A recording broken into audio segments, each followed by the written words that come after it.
In this video, we are going to talk about something that is both a reading and a writing strategy, an annotated bibliography. This is one thing that I wish I had been taught when I was an undergrad. I didn't learn it until I was a master's student. It is a wonderful way to keep track of your research.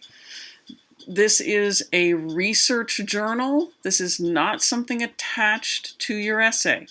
Maybe we should take a quick sidestep and talk about the three different flavors of bibliography sorts of things. You have a works cited or a reference page or an endnote page, depending on whether you're doing MLA, APA, or Chicago style. That is the thing that goes at the end of your essay that tells people what the sources are that you used in your essay. Then behind that, you might have what's called a bibliography that lists sources that you did not use in your essay, but that you read before you did the essay. So perhaps it influenced your thinking, something like that, but not things you actually used. Then there's a third flavor, and that's this one. An annotated bibliography is something that's often, teachers will ask you to do it halfway through a semester. If they've assigned a big project at the beginning of the semester and at the end you're going to turn it in halfway through, they might ask you for an annotated bibliography, or they might just say bibliography, but what they mean then is an annotated bibliography. If that's what they're asking for, they want to see that you've done some of the work that you're supposed to be doing. So, for everything that you read, you're going to make an entry in your annotated bibliography for any given project because it will help you organize your research. It'll help you keep track of what you've done. Format for each entry. You're going to have the full works cited information. So yes, that means when you read a source, you have to figure out how you're going to put it on the works cited page. That's the first part. Second part, I call a note to self. This is not a note to me, the teacher. This is a note that you write to your future self saying, hey, future self, I think that you might want to look at this part. This would be something good to use.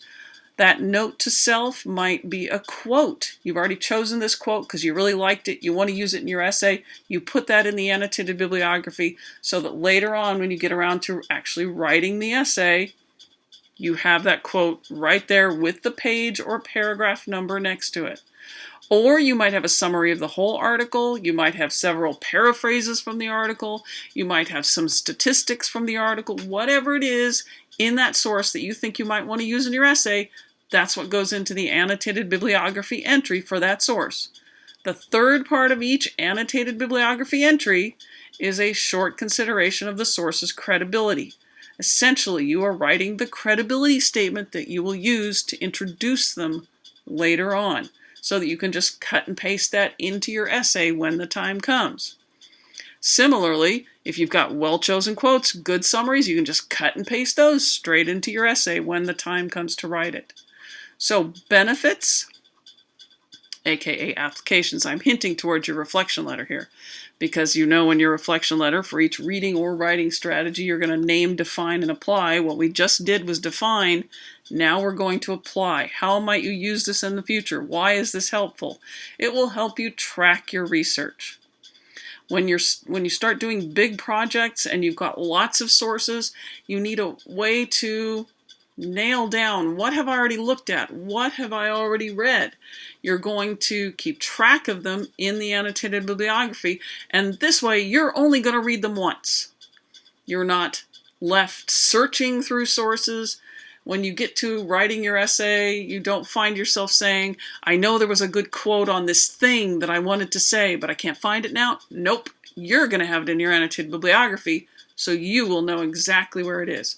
Quotes are chosen, summaries or paraphrases are already written, and because the annotated bibliography does not get attached to the paper, it's not turned in somewhere else, you can just cut and paste those things straight into your essay.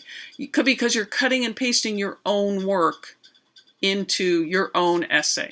You're not cutting and pasting from the internet or from the book, you're cutting and pasting your own work. So that's all well and good. You will have part of your paper written before you even get around to actually writing it.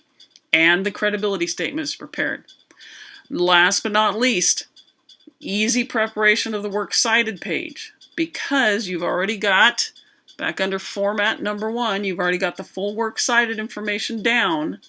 It's quite easy to just cut and paste those onto your works cited page, and voila.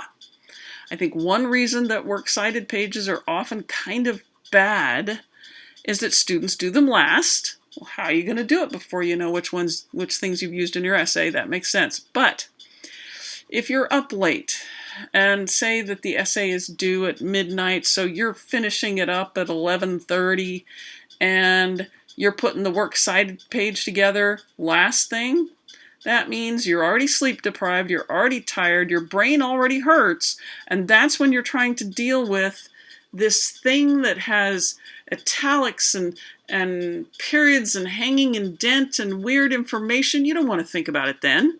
This leads to bad works cited pages, which leads to poorer grades in a lot of cases. So, if you have all that information in an annotated bibliography entry, you just cut and paste it over. Easy peasy. Works cited pages done a lot more quickly, and a lot better quality will come out of it. So, this is an annotated bibliography. You're both going to write a paragraph on this for your reflection letter, and you are going to create one. So, get started.